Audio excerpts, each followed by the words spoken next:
మాత్రం చేత వ్యవస్థలను గౌరవించకుండా, నేనుంటున్న పరిశ్రమను గౌరవించకుండా అంత విలువలు లేని బతుకు నేనైతే బతకట్లేదు.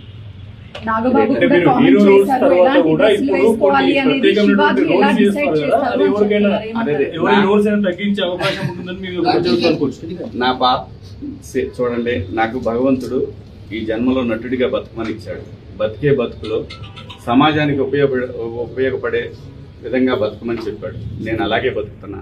అన్నిటికీ, ప్రతి ఒక్క దానికి గుర్తుపెట్టుకోండి, కాలం కర్మ అన్నిటికీ సమాధానం చెప్తుంది.